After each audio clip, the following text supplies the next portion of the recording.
All right, welcome back. Sunday afternoon stock market update, and I got the S&P pulled up here. Last week was a red week, bloody week, and the reason for that is right here: the interest rates shooting up higher. We also had some earnings. We had Tesla come out with earnings. We had some solar stocks come out with earnings. We've had the banks, and it's a mixed bag, but anything that has to do with financing is getting hit. So I really got the sense that Tesla is starting to hit a wall when it comes to orders. So we'll have to see these next couple quarters how they're doing on deliveries. We'll get those every month, and then anything solar is just getting whacked. I think it was Solar Edge came out and their guidance was really bad. But again, that's to be expected. Anything that needs to be purchased and financed, the cost to borrow is higher because of the increased interest rates that you see here. And so that's going to make the purchase more expensive for the consumer, and people aren't doing that right now. And most likely, a lot of people bought these items when rates were low. So we'll have to wait and see. We got a lot of earnings this week. We've got Microsoft, Amazon, Facebook. So we'll have to wait and see how they do. They're not so sensitive to interest rates. So I'm expecting good numbers out of them. So again, here's the Tesla chart. Not looking good. But to me, there's opportunity to be had here. I have a put for 200, so I sold a put. So if Tesla drops below 200 in the next 30 days, I'll be buying some more shares. And then with Enphase, I sold a put on Friday for 85. They have their earnings on Thursday.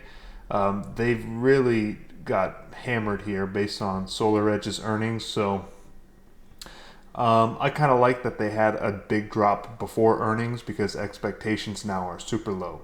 So if they come out and they have decent guidance and they're not as negative, maybe we'll see a recovery. But the reality here with the market is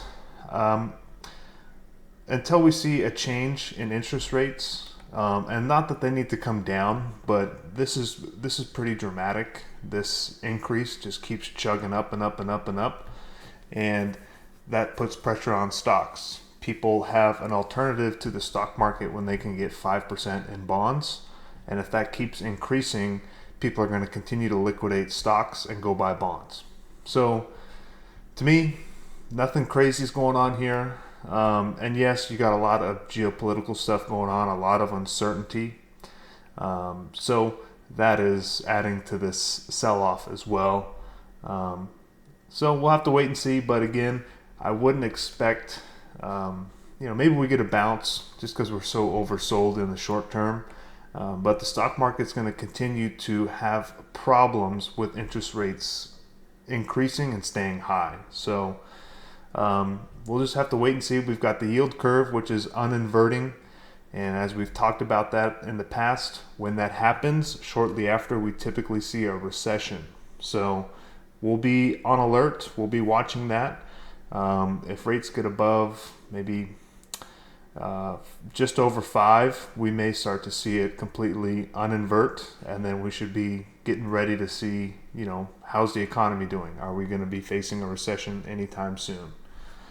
So really quick, big week this week. So I'll have a video coming out with the new earnings coming up, but we do have to watch interest rates, the yield curve inversion, the banks, the credit crunch. I haven't listened to too many banks' earnings calls, but it seems like with the quote-unquote bailout that the Fed gave them in March, it's not so much a bailout, but it was, hey, if you've got assets that are underwater and you're a bank, give them to the Fed, and the Fed will give you a loan, because we'll hold those assets that are toxic and pay us back over time. So you can take them off your balance sheet for now. So it was a good thing because the banks, they're not going to run into too much trouble unless they do something really stupid, because they got caught and not expecting rates to raise so fast, and the Fed kind of threw them a bone there. So I'm not too worried about the banks right now. Famous last words.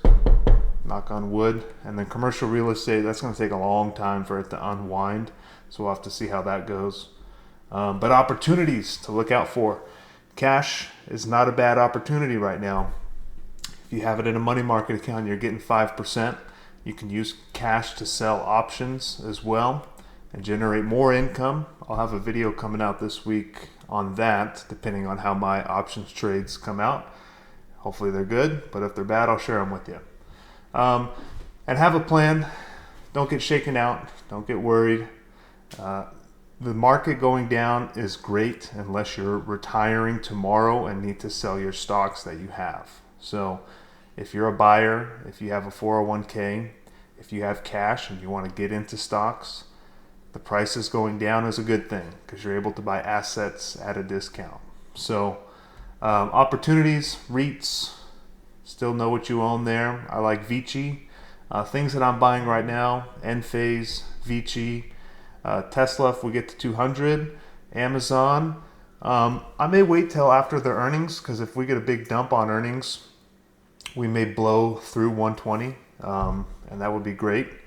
SMH 134, if we break under 140, it may get a little ugly. The Qs I'm buying, I'm dollar cost averaging into both the SMH and the triple Qs, but I'll really be lump sum purchases if we get down to those levels. And I've been buying Bitcoin here. I haven't had a crypto update, but I buy a little bit of Bitcoin every single day, and the price has been pretty bullish here, the price action.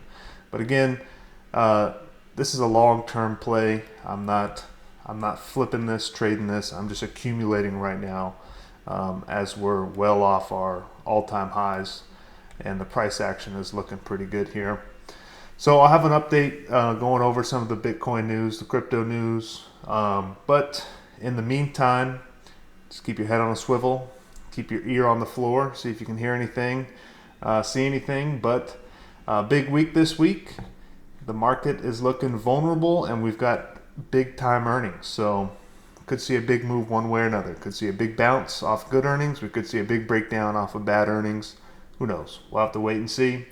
My crystal ball stopped working last weekend, so I wish I could tell you. But anyways, that's all I got for you guys today. I will talk to you soon. Peace out.